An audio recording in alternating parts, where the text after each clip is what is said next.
Good morning student.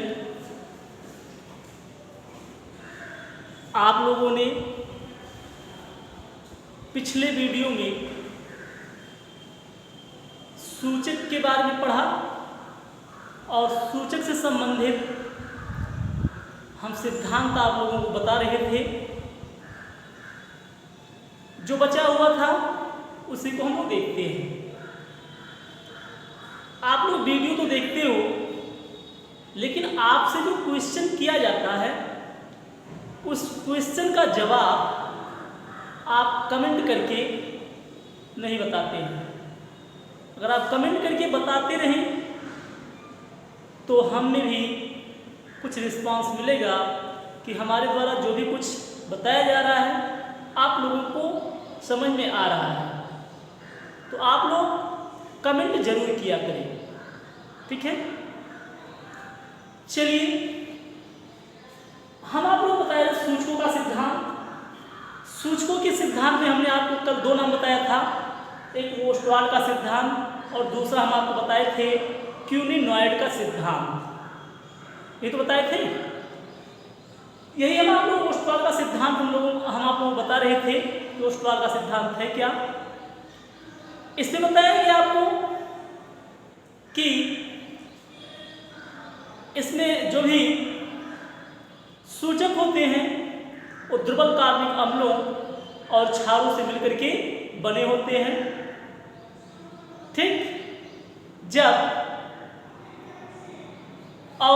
वो क्या होते हैं, जब तक वो अनायनित नहीं हुए होते हैं, मतलब जब तक वो अनायनित होते हैं तब तक वो एक ही रंग के होते हैं, केवल रंगहीन होते हैं।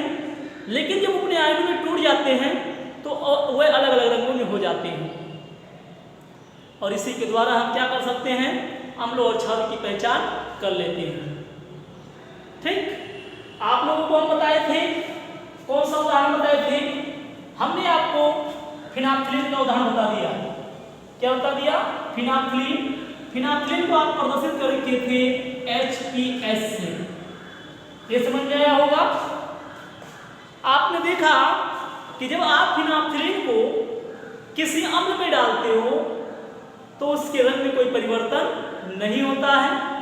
लेकिन जब आप फिनाफ्थलीन को किसी क्षार में डालते हो तो अम्ल का रंग या विलयन का रंग कैसा हो जाता है? विलयन का रंग गुलाबी हो जाता है। तो इससे स्पष्ट है कि जब हम फिनाफ्थलीन को किसी अम्ल में डालेंगे तो उसके रंग में परिवर्तन नहीं होगा, लेकिन जब हम फिनाफ्थलीन को किसी क्षार में डालेंगे तो विलयन का रंग कैसा हो जाता है? गुलाबी हो जाता है, ठीक। आप सभी लोगों को भी अगर कभी मौका मिलेगा, प्रयोगशाला में प्रयोग करना बहुत अच्छा लगता है। हम वहाँ पे अलग अलग पदार्थों को मिला करके क्या करते हैं? रंगीन करते हैं, ठीक। तो आप सभी लोगों को भी अगर कभी मौका मिलेगा तो आप सभी लोग भी ऐसा कीजिएगा और देखिएगा। जो आज आप लोग पढ़ रहे हैं, किताबों में पढ़ रहे हैं, वो आप सभी लोग कभी प्रत्यक्ष करके देखेंगे भी, अगर आप लोग आगे की पढ़ाई जारी रखते हैं तो, ठीक। हम ये पढ़ चुके थे फिनाफ्थलीन को। अगला उदाहरण आपको देते हैं मेथिल ऑरेंज। क्या है? दूसरा उदाहरण बताए थे आपको ना, मेथिल ऑरेंज। ये भी एक सूचक ही है। मेथिल ऑरेंज भी क्या होता है? एक सूचक होता है। ये भी द्रव्य कार्बनिक क्षारों से मिलकर के ही बना होता है। आप बताएंगे जो भी सूचक होते हैं द्रव्य कार्बनिक अम्लों या क्षारों से मिलकर के बने होते हैं। तो एक प्रकार का क्षार है, इसे हम प्रदर्शित करते हैं MEOS से। किससे व्यक्त करते हैं? MEOS से प्रदर्शित करते हैं। अर्थात वो इसमें तो हम कह सकते क्षार है, द्रव्य क्षार है कि नहीं। जबकि फिनाफ्थलीन में H+ था तो वो क्या था? अम्ल था। आप इतना सब कुछ जान रहे हैं। फिनाफ्थलीन, मेथिल ऑरेंज, लिटमस पेपर, ये सभी क्या है? ये सभी सूचक हैं। कैसे सूचक है? सभी ये सभी कृत्रिम सूचक ही हैं। कैसे सूचक हैं? कृत्रिम सूचक हैं। चलिए आगे लोग देखते हैं। जैसे मेथिल ऑरेंज है, क्या है? मेथिल ऑरेंज है, MUH मेथिल ऑरेंज है, कोई सूचक है, ठीक।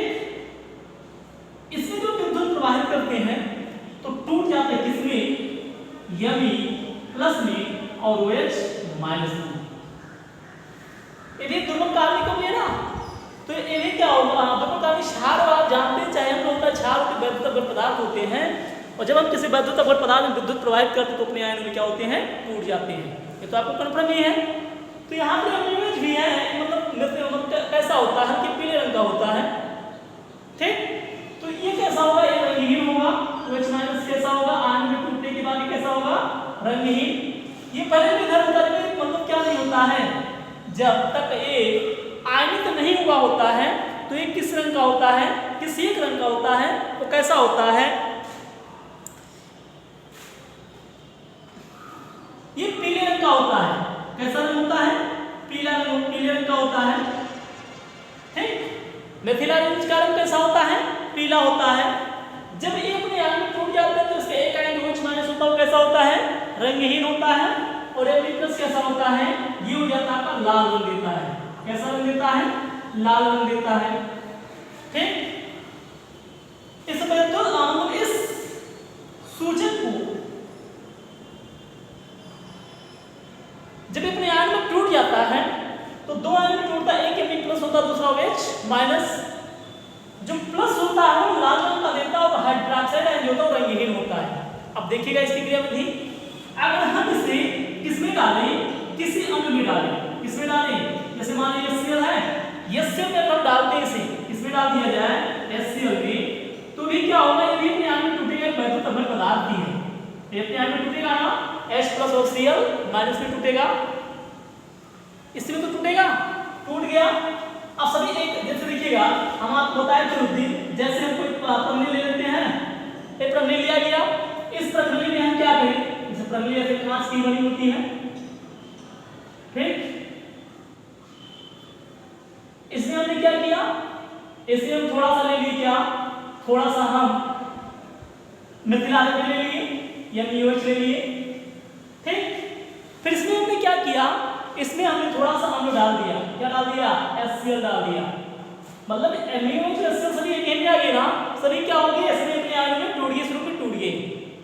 अब देखिए, अब बताओ, आपको बताया था समान प्रभाव, बताओ यहाँ पे क्या कोई आयन समान मिल रहा है, आपको यहाँ पे कोई आयन समान नहीं मिल रहा है ना। अर्थात जब आयन समान नहीं होगा तो आयनन की क्रिया कैसी होगी, आयनन की क्रिया अधिक होगी। आयनन की क्रिया कैसे होती, आयनन की क्रिया अधिक होगी, और जब आयनन अधिक होगा तो विलयन के रंग में भी परिवर्तन होगा। विलयन का रंग कैसा हो जाएगा, विलयन का रंग कैसा हो जाएगा, लाल हो जाएगा। विलयन का रंग कैसा हो जाएगा, लाल हो जाएगा। मतलब अगर हम मेथिलारेंज को, किसको, मेथिलारेंज को हम किसमें डालें, किसी अम्ल में डालते हैं, अम्लीय माध्यम में, अम्ल में डालते हैं, तो विलयन का रंग कैसा हो जाता है, विलयन का रंग लाल हो जाता है। इससे स्पष्ट होता है कि मेथिलारेंज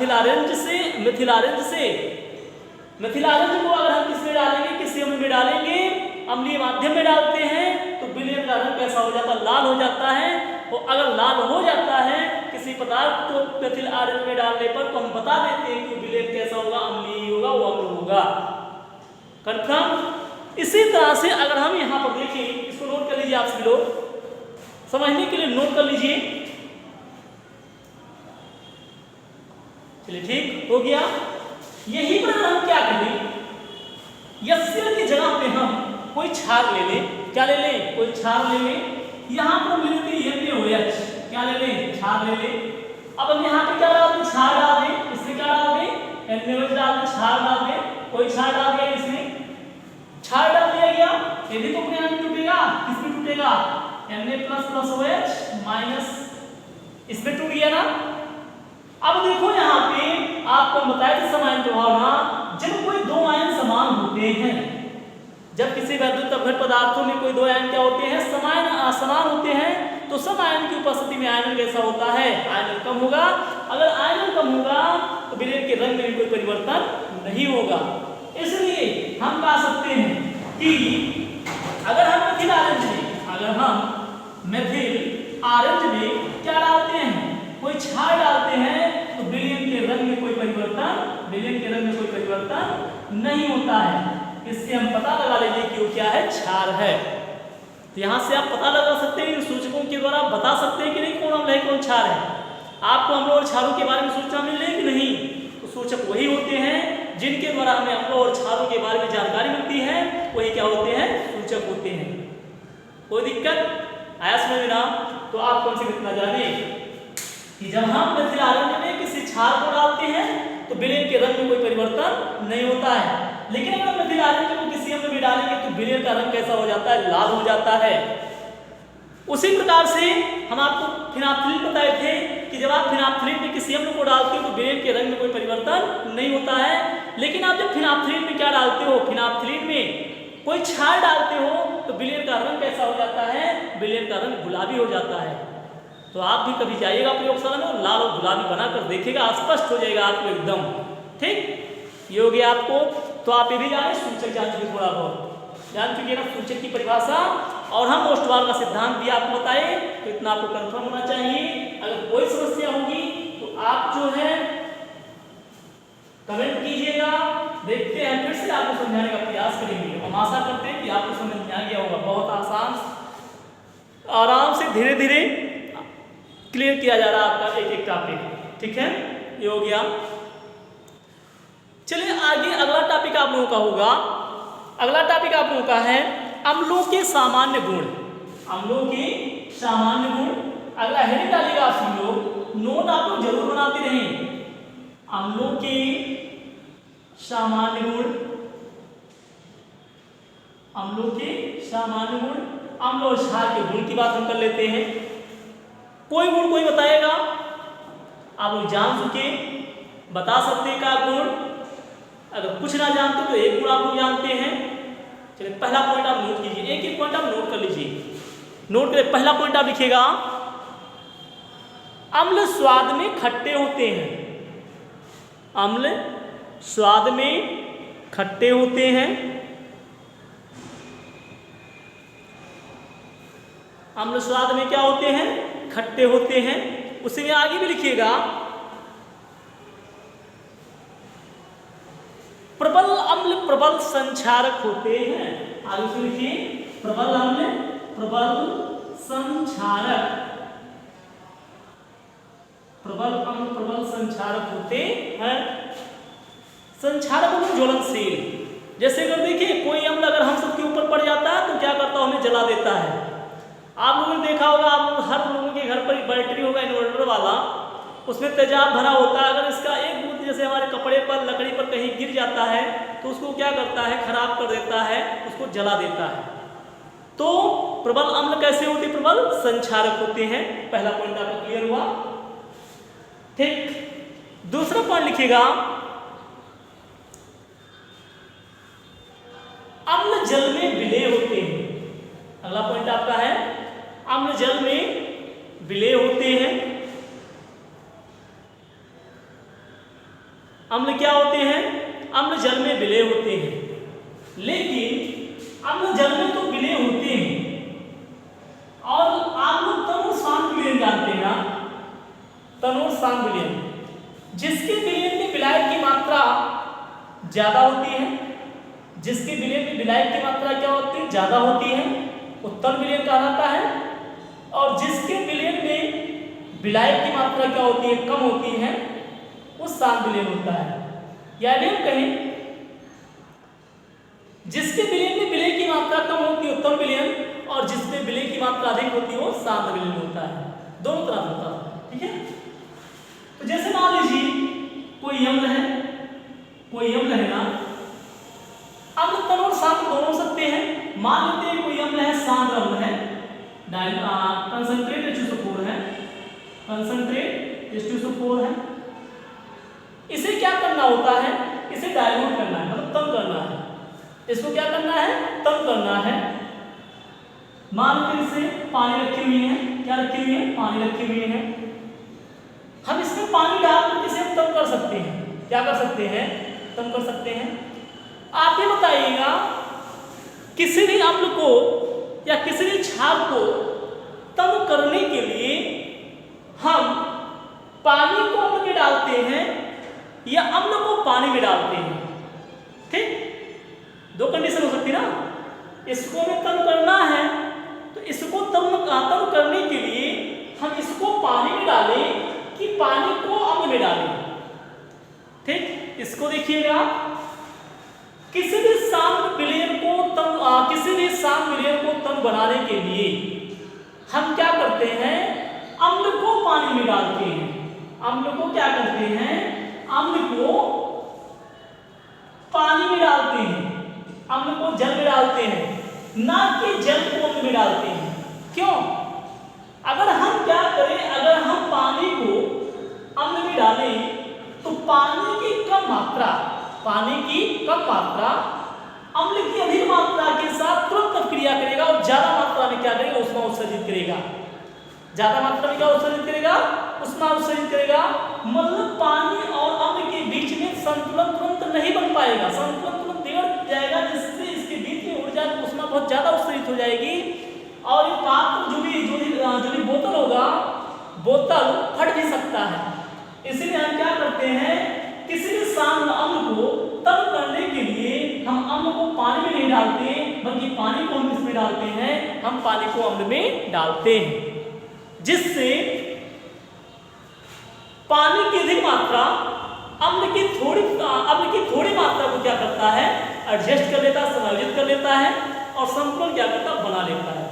इसीलिए तो आप इसको याद रखिएगा, किसी भी शांत अम्ल को तरण बनाने के लिए हम अम्ल को पानी में डालते हैं, ना कि पानी को अम्ल में डालते हैं। ठीक, ये हो जाएगा। तो अम्ल क्या होते हैं, अम्ल जल में विलय होते हैं। अगला पॉइंट नोट कीजिएगा, अम्ल नीले लिटमस कागज को लाल कर देते हैं। अम्ल नीले लिटमस कागज को क्या कर देते हैं, लाल कर देते हैं। हो गया, अम्ल नीले लिटमस कागज को लाल कर देते हैं। अगला पॉइंट,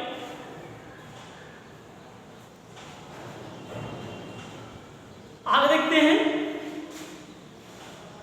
धातुएं क्या करती हैं, धातुएं अम्लों के साथ अक्रिया करके हाइड्रोजन विस्थापित करती हैं। धातुएं अम्लों के साथ क्या करती हैं, धातुएं अम्लों में से हाइड्रोजन को क्या करती हैं, विस्थापित कर देती हैं। एक पॉइंट लिखेगा, अम्ल धातुओं से, ऐसा लिखेगा, धातुएं अम्लों से हाइड्रोजन विस्थापित कर देती हैं। धातुएं अम्ल से हाइड्रोजन विस्थापित कर देती हैं। जैसे हम कोई भी धातु ले लें, जैसे मैग्नीशियम है, मैग्नीशियम क्या करता है, किसी भी अम्ल के साथ क्रिया करे, हम लेते हैं H2SO4, इसके साथ क्रिया करेगा, ये क्या बना लेगा, MgSO4, क्या बना लेगा, MgSO4 प्लस यहाँ से क्या किया मैग्नीशियम ने, हाइड्रोजन विस्थापित कर दिया। ठीक, गैस में विस्थापित कर दिया। तो एक पॉइंट भी हम जानते हैं, धातु अम्लों में से हाइड्रोजन को क्या करते, विस्थापित कर देती है। कोई दिक्कत? और दूसरा उदाहरण जेडीएन, समीकरण बैलेंस है ना, जेडीएन प्लस HCl, ये भी अम्ल है ना, इसका भी नाम आप जानते होंगे, Zn plus HCl arrow Zn Cl2 plus H2। यहाँ पे हाइड्रोजन के दो परमाणु हैं, दो हाइड्रोजन करने के लिए यहाँ पे दो से गुणा कर देते हैं, समीकरण बैलेंस हो गया। ठीक, तो भी अम्ल का एक सामान्य गुण है। तो कुछ गुण आपको तो क्लियर है ही, कुछ गुण आप लोग जानते हैं और आपको याद भी नहीं करना है, कोई भी अम्ल लीजिए। और सभी धातुएं नहीं अम्लों में से हाइड्रोजन विस्थापित करती हैं। आपको आगे हम पढ़ाएंगे विद्युत रासायनिक श्रेणी, वहां पे बताएंगे कि हाइड्रोजन से ऊपर जो भी धातुएं होती है अम्लों में से हाइड्रोजन को विस्थापित करती हैं, सभी धातुएं नहीं करती। ठीक है, तो लेकिन यहाँ पे कुछ जो भी उदाहरण लिखा गया वो क्या करती हैं, वो धातुएं अम्लों में से हाइड्रोजन को विस्थापित कर देती हैं।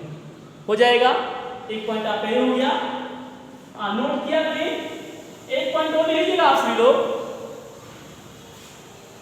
आप अम्ल और क्षार जानते हैं, हम किसी भी अम्ल को किसी भी क्षार में मिलाते हैं तो दोनों क्या करते हैं, दोनों एक दूसरे के प्रभाव को समाप्त कर देते हैं। दोनों क्या करते हैं, दोनों एक दूसरे के प्रभाव को समाप्त कर देते हैं और ये क्रिया उदासीनीकरण क्रिया भी कहलाती है।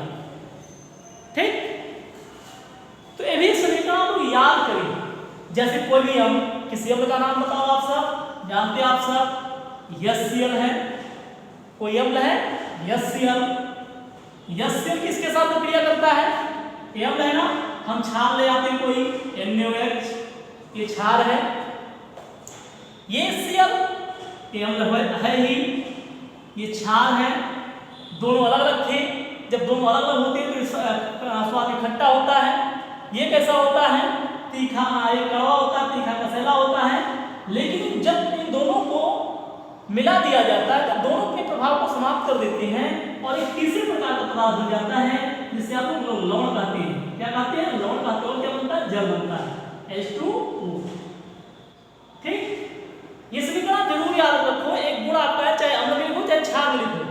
अम्ल को क्षार में मिलाओगे तब भी यही बनेगा और क्षार को अम्ल में मिलाओगे तब भी यही बनेगा। तो दोनों का एक गुण कॉमन है, आप लोग जान रहे हैं कि अम्ल और क्षार जब आपस में परस्पर क्रिया करते हैं तो क्या बनता है, लवण और जल बनता है। और इस क्रिया को नाम भी दिया गया जिसे हम लोग कहते हैं उदासीनीकरण क्रिया भी कहते हैं। ठीक है, तो ये था अम्लों के सामान्य गुण। तो अम्ल के सामान्य गुण आप लोग जान चुके। इसी तरह से हम आपको आज नहीं बताएंगे कुछ, आपको आपका दायित्व बताने जा रहे हैं। अम्ल का गुण आप लोग पढ़ चुके, किताब होगा आपके पास, क्षार के सभी गुण आप लोग लिखोगे। जिस तरह से अम्ल के गुण बताएगी उसी तरह से क्षार के भी गुण हैं। केवल अम्ल क्या करते हैं आपको बताया गया, अम्ल नीले लिटमस कागज को क्या करते हैं, लाल कर देते हैं, और क्षार क्या करते हैं, लाल लिटमस कागज को नीला कर देते हैं। ठीक, और लगभग जो गुण आप लोग यहाँ पे देख रहे हैं वो गुण क्षार के भी हैं। तो आप क्षार के सामान्य गुण कॉपी पर लिखेंगे, उसे याद भी करेंगे। ये चैप्टर लगभग खत्म होने वाला भी है, नहीं अभी खत्म, अभी और भी आगे टॉपिक है। ठीक, तो अम्लों के सामान्य गुण, क्षारों के सामान्य गुण आप लोग जान चुके।